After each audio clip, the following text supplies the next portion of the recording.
Dear friends, welcome to this week's virtual Drasha. This week we have the incredible privilege of Parshas Vayeshev. And the Parsha, of course, contains the overwhelming episode of the sale of Yosef. We see the brotherly strife, the discord, and that's really putting it mildly. Brother turns against brother until things really hit their boiling point, where the brothers rob Yosef of his dignity, of his clothing, throw him into a pit, sell him as a piece of property, and Yosef finds himself all alone, not just geographically, but spiritually, familially, in Egypt. But of course, again, through Hashgacha Pratis, incredible divine providence, Yosef experiences a meteoric rise to power. And in that respect, he becomes the second in command of Potiphar's home. Potiphar, a very influential individual in Pharaoh's court, puts Yosef, a Hebrew slave, in charge of his entire home. And the Torah then tells us about the dramatic narrative of Yosef and the wife of Potiphar. And the Torah goes on to tell us that the wife of Potiphar consistently tries to seduce Yosef. And dear friends, understand just the enormity of this event. So first of all, for a young man to be tempted by, I'm sure the wife of Potiphar was a very beautiful woman, so be tempted day in and day out, and to be able to resist that temptation is incredible. But more than that, for Yosef was all alone. And probably, again, here was a powerful woman reaching out to him. Not just is there like a lust element to it, but there's probably a belonging element to it. Yosef has been cast away from his family. And here, someone is offering him companionship. Someone is offering him love. Someone is offering him the ability to finally not feel alone. And the Torah tells us something absolutely amazing. This is Perek Lamed Tes, Pasuk Ches, chapter 39, verse 8. Vayimo'in. Yosef refused. He refused. Vayimo'in. Vayomer al Eshes Adonav. And he said to the wife of Potiphar, to the wife of his master, Hein Adoni lo yada'iti ma babayis. My master has withheld nothing from me in the home. V'chol asher yesh lo nasa biyadi. And my master literally again has so much faith in me that he puts everything in my hands. Eineno gadol babayis hazeh mimeni. No one is more powerful in this entire home than me. V'lo chashach mimeni mu'uma ki im osach. And the one thing I can't have, Yosef says, is you. The one thing that Potiphar, I'm sure he didn't explicitly articulate it, but it's understood, is off limits to Yosef, is Potiphar's wife. Basher at ishto, you're his wife. Ve'ech eseh hara hagedola hazos v'chatasi le'elokim, or le'elohim. How could I go ahead and, how could I betray my master like this? On the most basic level, Yosef is making almost like a hakaras hatov, like a gratitude argument. This man, Potiphar, has given me everything. He's given me station. He's given me life. He's given me responsibility. He's restored my dignity. And the one thing I have to be mindful of is his wife.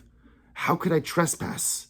How could I do this? Even leaving aside the theological components of this, Yosef says.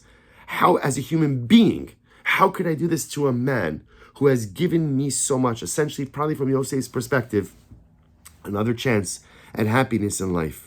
But the profundity, right? Vayimo'in. And if you notice, by the way, interestingly enough, the trop on the Vayimo'in is a shalsheles. Vayimo'in goes up and down 3 times. The trop is a zigzag. And the Sfarim write that the trop highlights the idea that this was not easy for Yosef. We read this story like, of course, Yosef resisted. Of course, Yosef resisted. Yosef was a tzaddik. But Yosef was also a human being. Yosef was a tzaddik, but Yosef was also a man. Yosef was a tzaddik, but Yosef was also all alone in this world. And as we mentioned before, this was so much more than an overture to satisfy a physical desire or lust. This was an opportunity for relationship.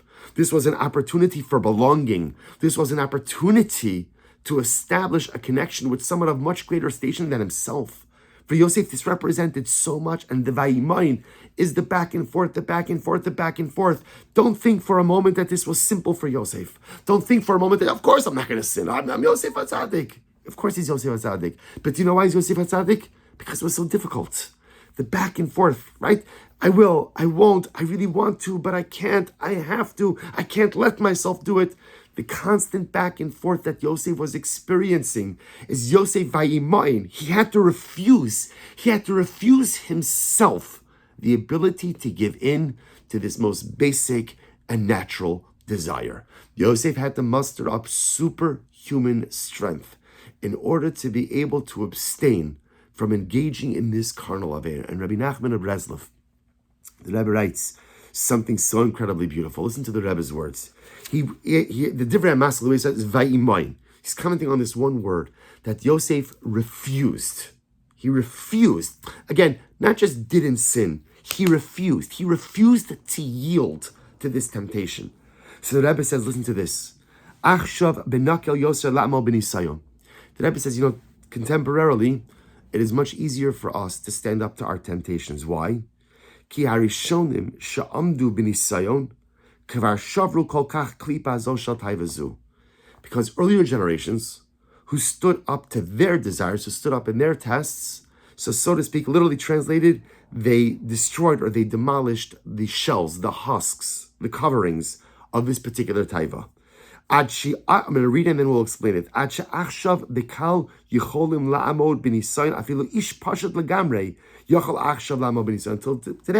today, even a simple Jew has the ability to go ahead and stand up to temptation because previous generations did so. What is the Rebbe saying?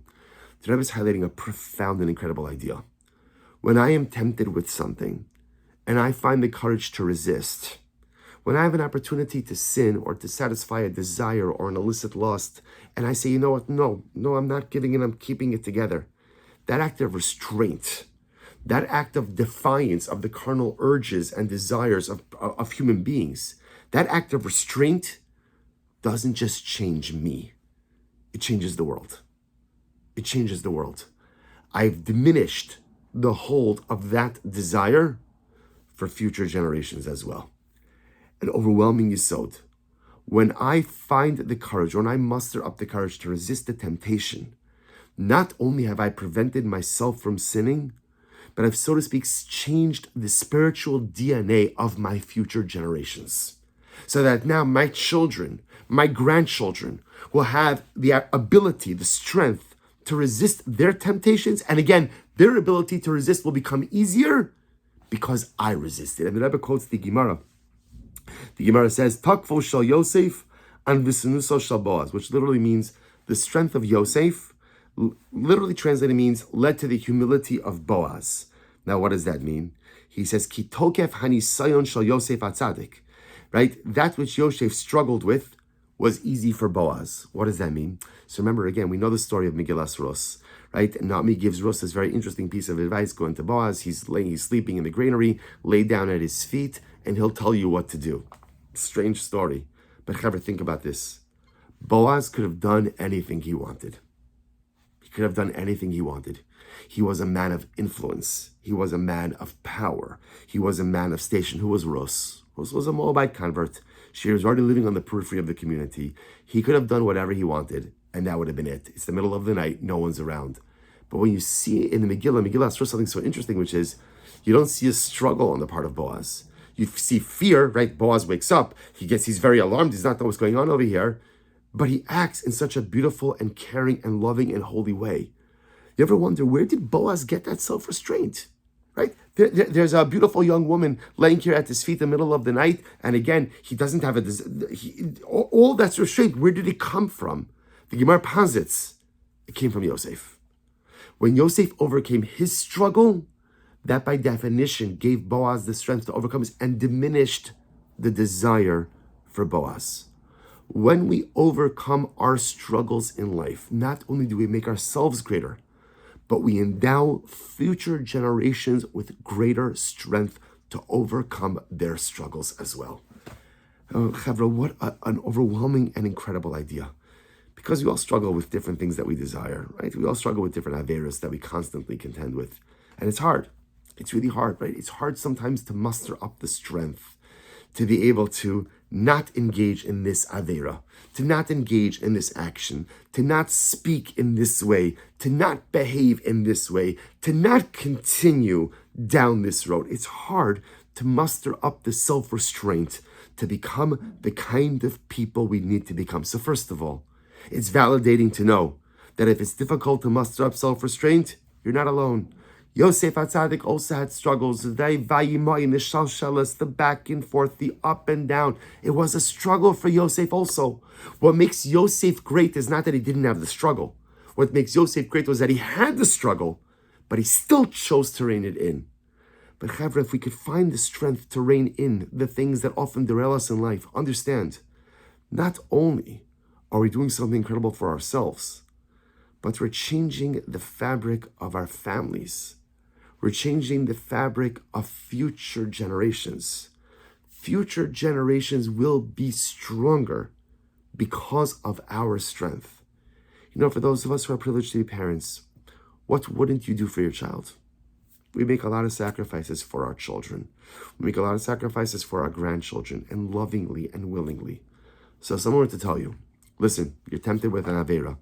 If you exercise this level of self-restraint and don't engage in this illegal or illicit behavior, not only will you be better, but life will be easier for your kids. Life will be easier for your grandchildren. That future generations will have strength, that what looks like a struggle for you, they'll be able to overcome without an issue because of your strength. Who wouldn't sign up for that? We do anything for our children. We do anything for our grandchildren. And it's not just even our biological family. If someone were to tell you, that if you exhibit self-control and don't indulge every single want, that you'll make Klal Yisrael stronger. That somehow, some way, my act of vayimain, my act of restraint, somehow goes ahead and has an effect on everyone else and makes their struggles easier. Chevra, who amongst us wouldn't take that offer? And Rabbi Nachman says, each and every day, that's the deal on the table. Life is filled with tremendous desires and wants, and every day we face all kinds of nisyonos, and it's important to recognize sometimes we win, and sometimes we lose. That's just the way that it works. And it's validating to know that even a Yosef HaTzadik had his vayimain moments of back and forth, not exactly knowing which way to go or what to do. But it should give us strength that when tempted, and when we want to go down a road that perhaps I know is not really the right one, to stop and think for a second. If I can muster up the necessary strength over here, not only will I be better for it, but I'm helping my kids. I'm helping my grandchildren. I may be giving that yid down the block or that yid the continent away the additional strength that he needs or she needs to be able to overcome their temptations, their desires, their wants. If we live life knowing that because Yosef overcame his desire, Boaz didn't even have to struggle. If we recognize that our self-restraint, our vayimain, has that level of power, I think that'll give us the chizuk to pull it together in those moments of temptation, those moments of difficulty. Will we win all the time? Of course not. Always gonna lose at some point. That's the nature of life. But if we could win more than we can lose, then that's a collective win. If we could rein it in more times than not, if we could be strong more times than not, then not only do we strengthen ourselves, but we will better the lives of future generations, and we will better and uplift the holiness of our nation. Wishing everyone a good Erev Shabbos and a beautiful Shabbos.